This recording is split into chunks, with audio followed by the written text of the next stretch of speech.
High বন্ধুরা, আমি চলে এসেছি। আমরা দেখতে পাচ্ছ আমরা একটা বন্ধুর বাড়িতে এসেছি।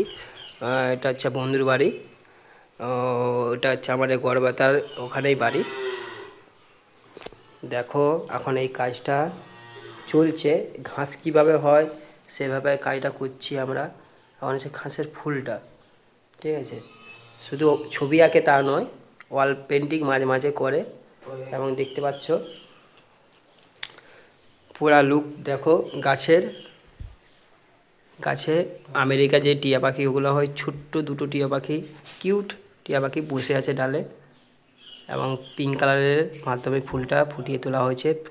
আর কিছু আর্টিস্ট থাকে, মানে তারা অন্যরকম একটা কাজ করে, তো তারা বলে থাকে যে ওয়াল পেন্টিং করলে নাকি শুধু ওয়াল পেন্টিং করে। আমাকে অনেকজনেই বলেছিল এরকম, কিছু আর্টিস্ট আর কি ভাবে এই ছেলেগুলো শুধু ওয়াল পেন্টিং করে। তা নয়, আমরা বিভিন্ন রকমের কাজ করি। সত্যি কথা বলতে আমি দুর্গাপুজোর থিমও করি এবং বাচ্চাদেরকে ড্রয়িংও শেখাই, বিভিন্ন রকমের আর্ট। এবং এখন দেখছি কলকাও শেখানো হয় মাঝে মাঝে। যে যেমন আমার স্টুডেন্টরা যা চায় শিখতে সেটাই আমি শেখাতে চাই আমি, এবং সেভাবে আমি শিখেছি। যেমন না বলে যে এই স্যার এই জিনিসটা জানেনি, ঠিক আছে। আর্টের মাধ্যমে যা কিছু শিখতে চাই অবশ্যই আমি, ঠিক আছে। আমাদের মতন আর্টিস্ট হচ্ছে সব বিভিন্ন রকমের কাজ করি, কিন্তু গড়বেতা খুবই কম আছে। আছে নাকি জানি না, কিন্তু আমি আজ পর্যন্ত দেখিনি। তো শুধু যে কোনো একটা প্রফেশনাল নিয়ে মানে আর্টিস্ট হয়েছে, যেমন ধরো শুধু ছবি আঁকে তো ছবি আঁকে, বা কলকা আঁকে তো কলকা আঁকে, মেহেদি মেকআপ আর্টিস্ট হয়েছে তো মেকআপই আর্টিস্ট আছে। অন্য রকম আদার্স কিছু রকমভাবে করে নাকি জানি না, কিন্তু আমরা বিভিন্ন রকমের আর্ট করে থাকি।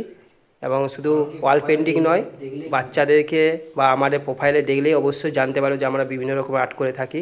সেভাবে আমি শেখাতে চাই। যেমন কিছু যদি আমি শিখতে যাই, যদি সব রকমভাবে শিখতে পারি তবেই তো আমি বলবো না কিছু শিখেছি। আমি যদি শুধু ছবি আঁকলাম, সেই ছবিটার মধ্যে কিছুই শেখাতেই পারলাম না কাউকে, সেটা তো সেরকম শিখে তো কোনো লাভ নেই না।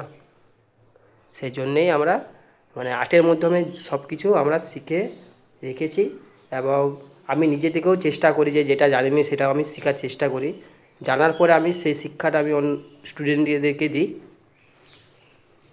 আপনাদের এই কাজটা কেমন লেগেছে অবশ্যই জানাবে কমেন্ট করে। বন্ধুরা সবাই আপনারা সুস্থ থাকো এবং ভালো থেকো। অবশ্যই আগামী আবার দিনে আবার ওয়াল পেন্টিং যদি করি আবার আমি পোস্ট করব। আর আমার পাশে ছোট্ট ভাইয়ের পাশে একটু আপনারা অবশ্যই থেকেও ভালো পাশা দাও, এটাই আমি তোমাদের কাছে সাপোর্ট পাই। ওটা আমার খুব ভালো লাগে সত্যি। ওটা হচ্ছে একটা দেয়াল পেন্টিং, বলতে পুট্টি দেয়াল নয়, এটা হচ্ছে মানে সিমেন্টের দেওয়ালের উপর রং করা আছে, আমরা দেখতে পাচ্ছ। ওকে, টাটা, বাই।